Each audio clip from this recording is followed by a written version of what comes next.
Ladies and gentlemen, welcome to the CX Goalkeeper podcast. Your host, Gregorio Lioni, will have a smart discussion with expert, thought leader, and friends on customer experience, transformation, innovation, and leadership. I hope you will enjoy the next episode. Ladies and gentlemen, today is really a big pleasure. I have Jeff Sheehan with me. Hi, Jeff. Hey, Gregorio. How are you? Buongiorno. Good. Thank you very much. And I'm going to really appreciate this discussion. It's really a big pleasure because I was reading your book and now I can talk with you. I can discuss about your book with you. But before we start discussing about your book and the European Customer Experience Organization, perhaps could you please introduce yourself? Yeah, sure. Thank you. First of all, thank you for the book, for reading the book, and I know we've shared some comments, and you seem to be enjoying it. So thank you for that. That means a lot to me. So I am an American living in Dublin now a few years, and I've been working in a variety of customer service roles for the last 25 years, and I've really found my niche in this customer experience management aspect of the industry, where really all of my experience with sales, service delivery, support desk and help desk and technology and digital transformation and management consulting, all of those things sort of combining now at a point in my work where I find it very, very applicable to customer experience management. The book is just something I've always wanted to do, and it also happens to be about this customer experience topic that I feel very, very passionate about. And so I actually have been working in the customer services realm for quite some time, and have always enjoyed that. So, great, thank you for the short introduction. Perhaps also to start a bit the discussion. You mentioned in another interview something really interesting. You said that you started writing a LinkedIn article and then it came out to be a book. How was it possible? Well, it's a great question because I had read a couple of articles by a gentleman named David Jacques, who is a Canadian living in Hong Kong. And he's a great guy. David and I have become friends. But he talked in one of his articles about CX programs being holistic and integrated. And that was one of the few things I was reading. And there's obviously so much literature out there about customer experience. Some of it's very sort of grand and lofty and platitudes kind of oriented. And some of it is also very specific and very pinpoint specific. But David's article was one of the first I'd read about being holistic and integrated. So I was starting to write an article with some ideas generated from things I had been reading and thinking about. And then the quarantine stuff started to happen here in Ireland. So two things sort of happened at the same time, coincidentally. One was I had something to say, and I started writing, and I kept writing. And then I had time to convert all this thinking and writing into something more organized into a book. So the two came together, and here we have a book. So what I thought was it wasn't just take the idea of what to do, but turn it into a how to do it kind of a proposition, and wrote the book very much along the lines of, if you are stuck trying to figure out how to do something in your CX program, this is a reference that you can go to and get some ideas and some frameworks that you can make your own, bring it into your organization, and sort of modify them to make them fit into into your world. And very, very, very nice story. And let's say it's a bit a similar story that I had, because at the end it's also quarantine started in Switzerland, not as such in other European countries. but I was a bit more lazy than you, because I said I want to talk with CX experts. And during the COVID, the first lockdown of COVID, I started my podcast, the CX Goalkeeper, because I said, I don't want to sit in front of the television and watch television every evening. Let's have nice discussion like today with you. And then it started, and I got passionate about it. And now I am already having I don't know, the 35th discussion with you. Wow. And therefore it's really interesting. And coming back to your background, you said from the USA coming to Europe, and perhaps also discussing about the European Customer Experience Organization. What does the European Customer Experience Organization mean to you? Well, a couple of things, really. So in my becoming more European process, right? It's one of the things that I experienced moving to Ireland is, America is a great big market with 330 million people, and it's so much of our CX storytelling or the examples in so many CX stories come from the US. It's Apple, Zappos, Disney, USAA, et cetera, et cetera. So one of the things I personally experienced is how much smaller and more fragmented the European marketplace is. Now, I know the European Union as a bloc is the third largest economic bloc on the planet, but individually and culturally, because customer experience involves cultural dimensions, as well. I found that the ECXO helped me understand the collective European sort of thinking around customer experience management, but also individual markets. I had a conversation last week with a gentleman in Finland who is the leading CX expert in Finland. And it was a fascinating conversation, and I'm thrilled, I was thrilled to meet the guy and have this conversation. But that's a market that's so much different than the US. So I think it's very, very important that the ECXO helps find those examples in other markets where, let's say, there's something in Finland that could be taken advantage of in Bulgaria or Ireland or Germany, what have you. I think that I think giving voice to that is really, really important, because there's people like yourself in Switzerland and all over these European countries that are doing amazing work and probably not getting the kind of visibility and attention that other people in your industry or doing the kind of work you're doing might benefit from. And I think the ECXO raising the attention to what's going on in Europe collectively around CX is a really great idea. So that really drew me in. Yeah, no one else raised their hand to be the ambassador here in Ireland. And I just jumped on that opportunity as soon as I heard about it. And I think it's really a great opportunity. Perhaps also to make that understandable, there are the opportunity to be a member, and it's free of charge of being a member. I will share the link in the podcast notes. But what is the role of an ambassador in Ireland like you?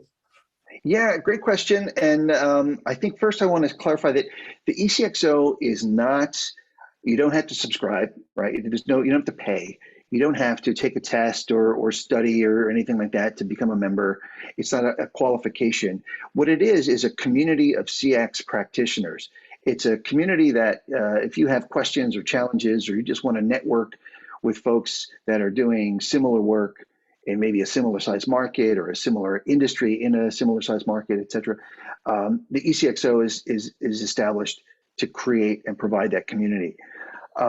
As an ambassador, your job is really to encourage membership in the country that you're the ambassador of. So here in Ireland, roughly 5.5 million people. I don't know how many CX practitioners that we have here, but it's quite prevalent. The Irish economy, a lot of prominent companies have their European headquarters here in Ireland. And so CX is alive and well, and there's quite a number of CX consulting firms, as well as the big accounting firms that have or big management consulting firms that have their CX practices. So there's plenty of work here in the Irish economy.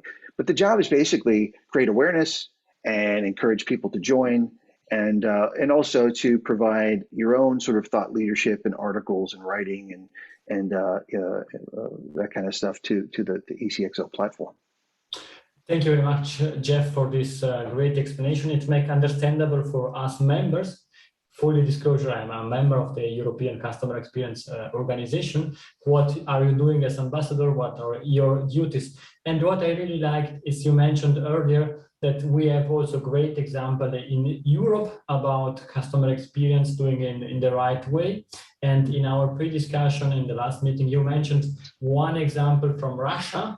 And perhaps could you share this example with us? Yeah, so I came upon this example because I'm a judge in a European Customer Centricity Awards program, which is the first time I've ever done that, and I highly recommend it. It's a pretty eye-opening experience to read so many case studies written by the people, the CX leaders in the organizations. It's just some amazing work that's going on out there. And there's one story that stuck out in my mind as you mentioned, we talked about it the other day. It was from a Russian steel manufacturer who had done a customer-focused digital transformation of an industry that is normally not known for transformational change. It's no offense to anyone who works in the steel business, but it's a pretty commoditized, dirty, old-fashioned business model of making big rolls of steel and big things out of steel. But they converted their business by starting to focus on customers, and what they essentially did is transform their business model into not just making steel, but making products and services to help people buying steel. And I won't go into too much detail on that, but it opened my eyes to just how transformative a CX program can be. It was certainly well beyond doing little things to change a score, right? That was not even part of it. It was doing big things around defining customer centricity and reinventing their business, all centered around what do customers want? How can we better serve customers? And I just thought, if you can do that in the steel industry, there's really no limit to what a CX leader can do, or what CX leadership can do to an organization. So I know that was probably a little vague and I didn't name names, but I think that's okay. It was just an example of something that really, really caught my attention at just how profound the impact was to a business you wouldn't think would be so impacted by becoming customer focused. I think that's clear, and even if it was a high-level explanation, it makes understandable for all of us CX professionals. Not that it's not relevant in which industry you are working. We are in the business, and we have customers, and we need to serve the customer at the best that we can, because there are quite a lot of opportunities. And even if you are in a monopolic situation, at the end you have customer, and therefore you need to create these experiences. Yeah. And I think also coming to your book, Customer Experience Management Field Manual, the guide for building your top performing CX program, written by you, Jeff Sheehan. And I think I need to complain, but not with you. I will complain with my wife, because I need a bigger desk, because this book needs to stay on my desk. This is not something that I will read once and put in the back with all the other business books that I have or university books, but it's something that I really enjoy reading, because these are shorter chapters, and it's something that you can quickly read, understand. It's really understandable, and then it will stay on my desk, because if I need something, I need an idea, I can quickly skip through all the chapters, and I can find out what is relevant, or to get an idea how to proceed with the customer experience transformation, or with one specific topic around customer experience. Before we deep dive into the different chapters, I think there is also a nice story behind how you created that, and to say also how it's really the CX communities working together, helping each other. Could you please share how you created this book? Yeah. So first of all, thank you so much. That's a very lovely compliment, and I appreciate that, Gregorio. Um, yeah. So when I got the idea, I was writing this article, and then I got the idea to write a book. I did some research on CX books. And when you know that there's a lot of CX books out there, there's dozens and dozens, right? Some are recent and some have been around for a number of years. And I thought, geez, two things. Uh, what am I going to write about that hasn't already been written to death about, right? And then how will my book stand out from these other books that are all very good in their own right? And the answer I came up with is I would take advantage of my previous career. When I graduated university, I went into the U.S. Army for 10 years, and in the military, in the U.S. military, we use field manuals to provide instruction to those all kinds of things, right? Whether it's how to set up a kitchen in the field, or how to park aircraft in the desert, or how to write an operational plan for a beach, a seaborne invasion. All kinds of things have field manuals, big things and smaller, more specific things. So I thought I would sort of take advantage of the military background and use a field manual format, which was very, very useful for the kind of writing that I intended to do, which was just what you described, that it's a desktop reference. You can read the book from cover to cover, but you don't have to. You can just open it right up to the section that where you have a question or you're curious, and read the examples and the frameworks and whatever's in there, and get what you need, close the book, and refer to it later. It's for something else. I dreaded the idea that I was going to write a book that would just end up on a shelf and not be useful. Gosh, I forgot the other part of your question. Sorry. How did you create this book? I followed you several times, and I think this is the topic around how really the CX community is working together. Yeah, I had never written a book before, and so I was very much a student of the process of writing a book. And one of the steps I took advantage of is called beta reader, where you find people to come and really critique your book at some developmental stage of the manuscript. And so I decided I would do that. I had written a pretty good manuscript, I thought. I invited a bunch of people to have a look and give me their feedback, and about 40 people actually did. And they're all, very experienced CX people whose names you would recognize, I'm sure.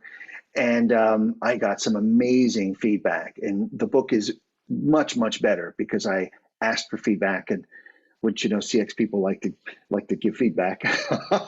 And I got a bunch of it, and it really did shift the book in so many ways. For example, I got it organized better. I got the chapters were shorter. Things were rearranged in the right order, that all kinds of detailed things. And I was very, very appreciative. But these were people I didn't know. I solicited 143 people around the world. I just asked them, would you mind looking at my manuscript and tell me what you think? And 40 people I don't know, who are all CX people around the world. I mean, Hungary, Canada, Hong Kong, the UK, the US, Latin America, a couple of Mexico was one place. Panama was another place. I mean, all over the place. South Africa. I got feedback, and of course, the feedback was great, and I put that into the book. In most cases, in nearly all cases, I incorporated something that I got. But what I learned, and what was so much more important to me, was this incredible community that's out there. The whole global CX community is really, really impressive, very generous, very willing to listen and share, very willing to interact, ask you questions and things like that. So it really made me feel I was very happy to be myself a part of this community, and but also to just experience how much support you can get from complete strangers, just because we're all in the same sort of CX realm. So that was really an unexpected consequence of asking for help. was to really learn firsthand how generous and incredible the CX community is. And anyone listening to this podcast, I would encourage you that if you haven't engaged a bigger community in CX, do it, because what you'll get back is so much more than you probably expected. That was what happened to me. I think sharing is caring, and I know that it's something that we repeat all the times, but this is really what I enjoy from the CX community, is this: we support each other to achieve something that we think about, to achieve our vision of this customer-centric transformation. And it's not only about having happy customer, but it's really also, we are in the business, and therefore we understand also the importance of the return on investment and all this stuff. Basically, what you said, you applied something like design thinking. You started creating your prototypes, and you shared that with customers, and the customer gave you feedbacks. And basically, one part that it can be also interesting is, what is your target audience? Yeah, the target audience. So the beta readers, I was very strategic, and I said I want the toughest, most experienced audience I can find to have a look at my manuscript and really challenge what I was writing. Because I thought, if I can appeal to that audience, then I have something pretty good. If they tear it apart and tell me it's crap, well, then I guess I'll go back to the drawing board. But the target audience is generally folks that are either creating a new CX program, and they just want a sort of guidebook with ideas to start, a CX program, and what are the parts that would be involved with that program and so forth, and then sort of how to do each of those parts.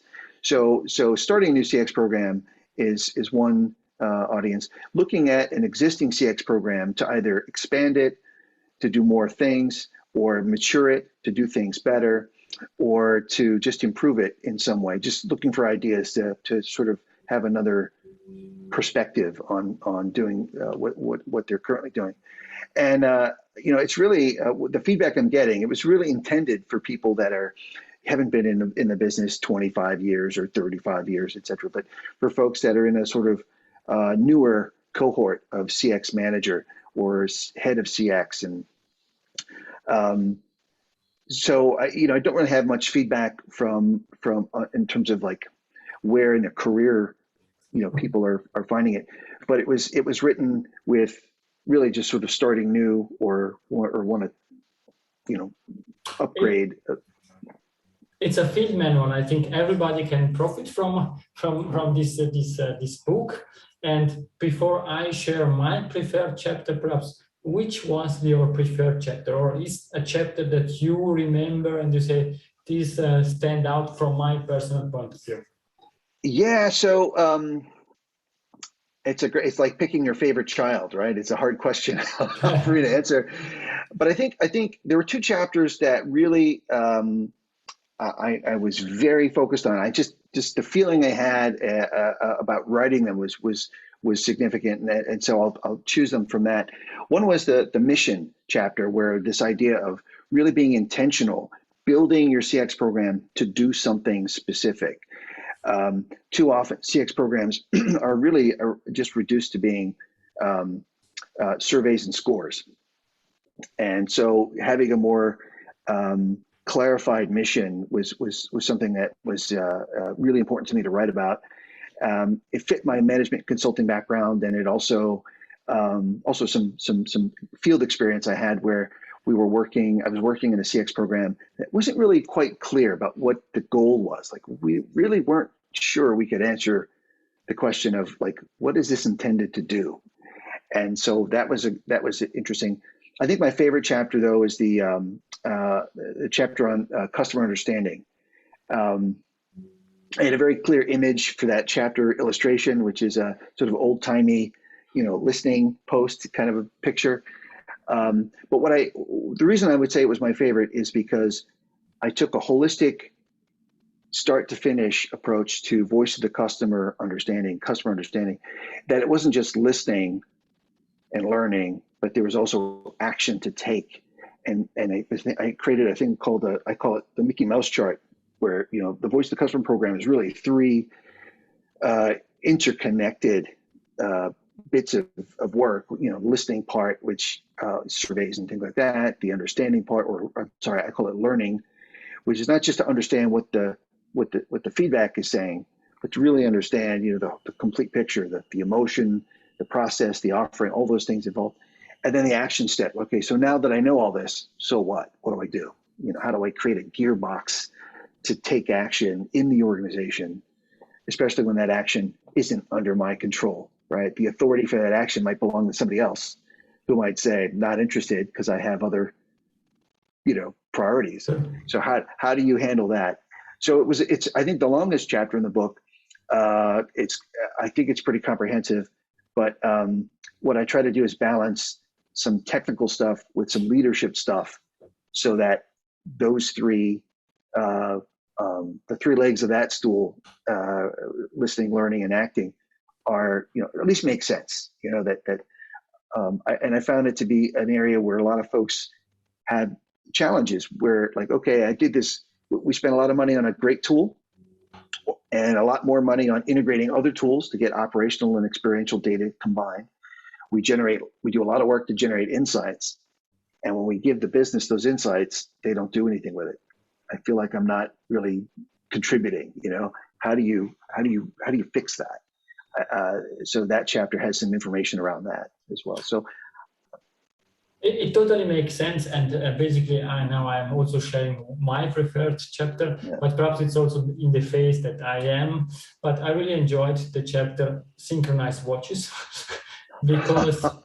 because I think, and it's something that I was also discussing with other CX professionals. Companies are discussing about, well, let's create strategy, and then we need a CX strategy, and then you have 6 months to implement that.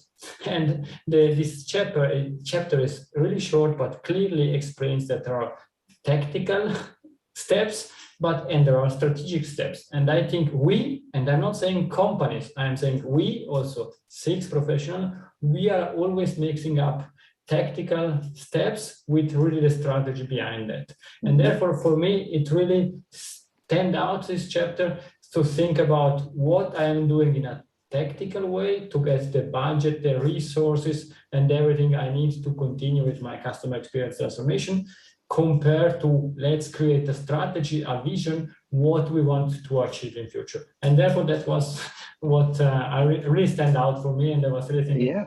And I never read about it in a book in such a way that was really clear focus on the two different levels, and therefore it stood out for me.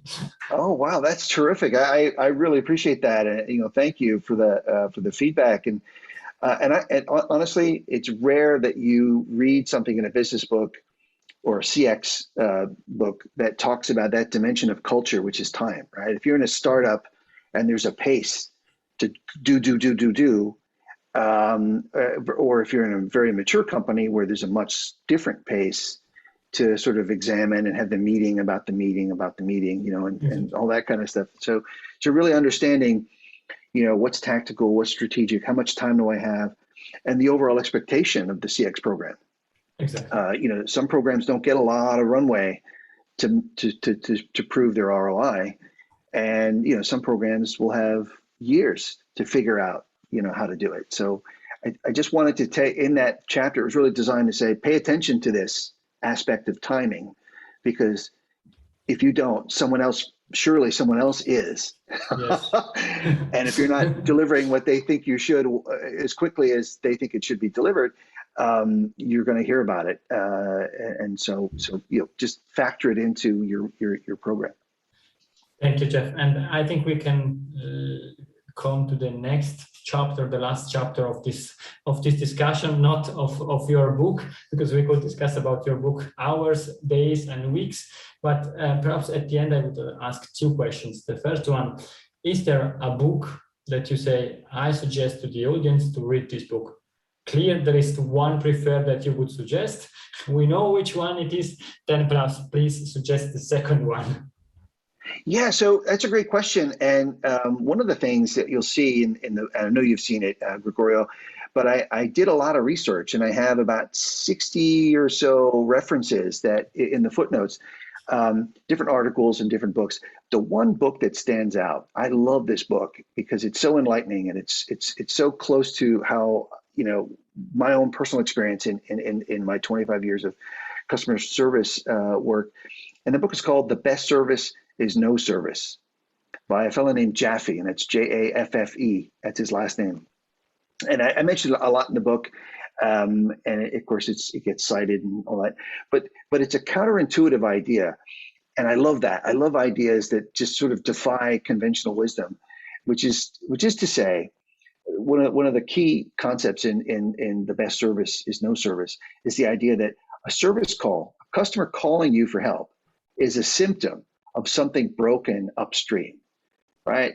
And it could be your instructions are not clear, the bill isn't clear, parts are missing in the kit that you sent me from the store to put my furniture together.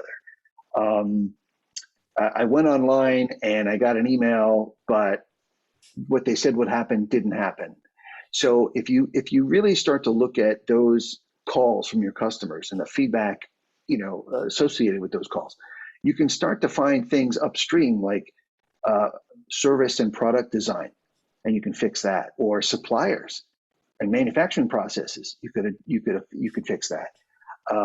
Your own internal processes and systems and tools that may not work together, and you know, customers are frustrated by that. So that is a great book. I recommend everyone read it. It was published in 2008, so it's been around a while. And one of the authors, there are two authors. One of them was the head of customer service at Amazon. So Bill Price. Yeah, Bill Price, Price and Jaffe. Thank you. So, you know, quite a lot of experience in that book, and it's very easy to read, and there's some great stuff there. Thank you, Jeff. I need to mention that I wrote in the customer experience 3-book, 1 chapter, and this is about the value irritant matrix. And therefore, I know very well this book because this is also my source, and I really enjoy this 9 different steps that are explaining. And I think there is a ton of value in this book, written, as you said, in 2008, thinking about having this already this know-how, this knowledge, or let's say wisdom, now 15, 20 years later, with the technology opportunities that we have nowadays, with all the data that we have, and also still with the human beings having the opportunities. With these 3 enablers, technology, data, and human beings, you can do excellent stuff. And it's not always about automation, but it's about simplification, about not having interaction with the customer if they are irritating for the customer and for the company, or leveraging these interactions if it brings value for both the customer and the company. I really love that you mentioned that, because it's also one of my preferred books, and thank you very much for that. Coming to the really last question, is the question that I always ask is, Jeff, do you have something that we discussed or we didn't discuss that you would leave to the audience? This is Jeff Golden Nugget. My golden nugget. Here's what I would say. I wrote a book, as I said earlier, it was something I'd always wanted to do. And then it just everything came together, and now it's done. I firmly believe that everyone has a book inside them waiting to be written. And so for me, not only did I write a book, but I learned how books get made. And it's a very interesting thing to learn about. And there's a lot of, stuff I never would knew just a year ago, I didn't know. So I would say to the audience, my nugget is, if you have that book that you're dying to write, just get started. The process is really, really easy to turn a manuscript into a book for sale around the world on Amazon. And there's plenty of help to do that. In fact, I'm able to help self-publishing authors with their work. But write your book, create something. It's a bit of a legacy. It's got your name on it. Some people will love it. Some people will like it. Some people won't. That's okay. Just launch it. You have something to say it. Thank you very much, Jeff. And as usual, I'm not commenting your golden nugget because it was Jeff Golden Nugget, but I want to say at the end, thank you very much for your time, Jeff. Oh my goodness. Thank you so much, Gregorio. I really appreciate, that you have found the book interesting and useful, and that you've invited me to your podcast. This is great. Thank you so much. It was really a pleasure, and I hope that the audience also enjoyed this discussion as much as I did. And to close this discussion, first of all, the book Customer Experience Management Field Manual. Please buy this book, put it on your desk. I will ensure to you that you will use it, you will enjoy it, because it's full of insights. The second thing I want to share is, please don't forget, we are doing this podcast in collaboration to the European Customer Experience Organization. This is a huge opportunity for me and for the ambassadors to share their know-how and to spread the word of mouth, to participate to the European Customer Experience Organization. It was really a great pleasure. Thank you very much. Grazie mille. Arrivederci. Grazie mille. Arrivederci. If you enjoyed this episode, please share the word of mouth. Subscribe it, share it. Until the next episode, please don't forget, we are not in a B2B or B2C business, we are in a human-to-human environment. Thank you!